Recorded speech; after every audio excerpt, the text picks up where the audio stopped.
हरिओम.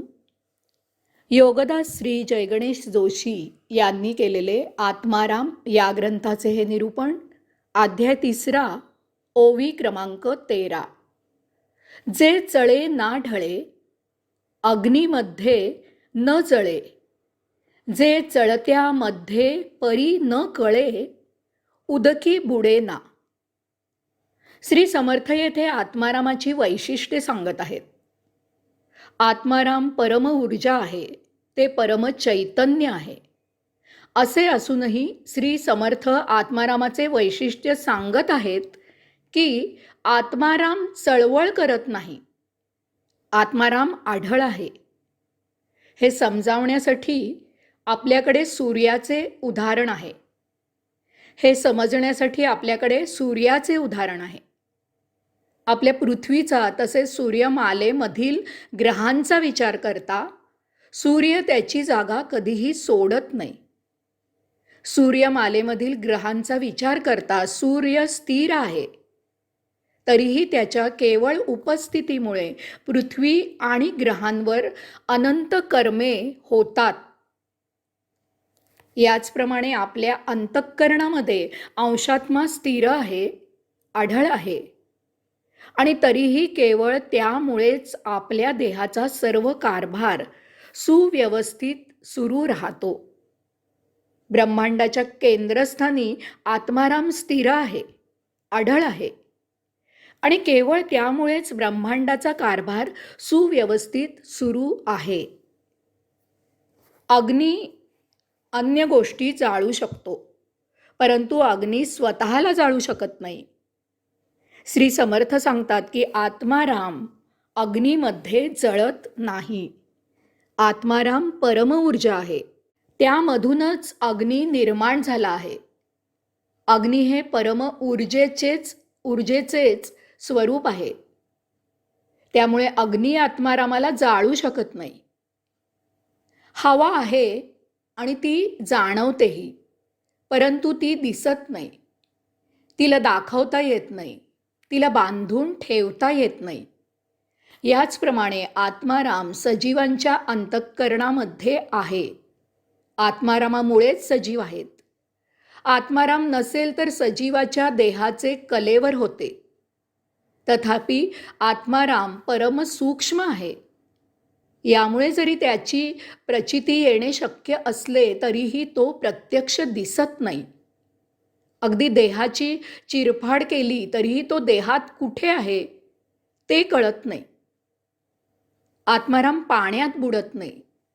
पाण्यात जडवस्तू बुडतात.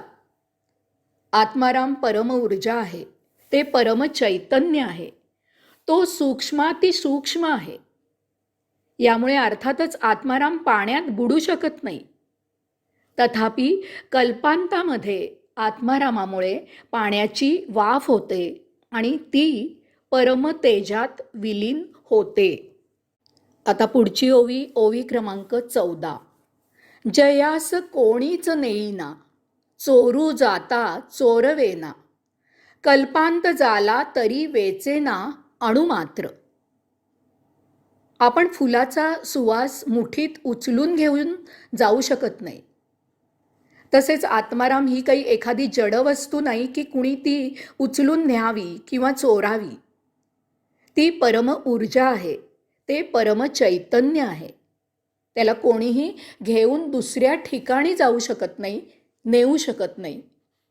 आत्माराम आदी अनादी आहे. विश्वांचा कल्पांत झाला तरीही आत्माराम जसा आहे तसाच असणार आहे. कारण विश्वे आत्मारामामधून उत्पन्न होत असतात. ती काही कालावधी आत्मारामामध्ये स्थित असतात आणि ती आत्मारामामध्ये लय होत असतात. आत्माराम परम मूलभूत आहे. कल्पांत झाला तरीही आत्मारामात अणुमात्रही बदल होणार नाही. तो अबाधित असणार आहे. तो अबाधित असणार आहे. आता पुढची ओवी, ओवी क्रमांक 15.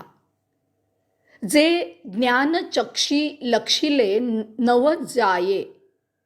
जे ज्ञानचक्षी लक्षिले नव जाये. जेथे आकार भस्मोनी जाये, सांगितले ते साकार होये, म्हणून सांगणे न घडे. आत्माराम केवळ ज्ञानानेच जाणता येतो, कारण त्याला आकार नाही. आकार असता तर तो डोळ्यांनी पाहता आला असता. फूल डोळ्यांनी पाहता येते, परंतु त्याचा वास डोळ्यांनी पाहता येत नाही, कारण त्या वासाला आकार नाही. परंतु तो वास नाकानी जाणता येतो. याचप्रमाणे आत्माराम डोळ्यांनी किंवा अन्य बाह्य ज्ञानेंद्रियांनी जाणायचा विषय नाही, परंतु तो ज्ञानाने जाणता येतो, फक्त जाणताच येतो. आत्मारामाची अनुभूती घेता येते, तथापि यासाठी आपल्याला देहादी इंद्रियांच्या अतीत जावे लागते. त्यासाठी अंशात्म्यावर तदाकार होऊन ध्यान समाधी साध्य व्हावी लागते. तेथे जीवात्मा आणि अंशात्मा यांचा योग जुळून येतो. तेथे आत्माराम स्वरूपता येते, आपल्याला अनुभूती प्राप्त होते. श्री समर्थ आत्मारामाचा एक विशेष सांगत आहेत की जेव्हा आपण शब्दाने वाणीने एखादा विषय प्रतिपादन करतो, तेव्हा तो विषय साकार असतो. त्या विषयाला आकार विकार रूप असते. तेव्हाच आपण त्याचे शब्दांनी वाणीनी वर्णन करू शकतो. तथापि श्री समर्थ सांगतात की आत्मारामाला आकार नाही, तो तर निराकार अरूप अदृश्य आहे. यामुळे वाणी शब्द आत्मारामाचे वर्णन करू शकत नाहीत. आत्माराम शब्दबद्ध करून सांगता येत नाही. पाणी प्यायल्यावर तहान कशी, किती लागली, किती भागली, हे जसे सांगता येत नाही, तसेच हे आहे.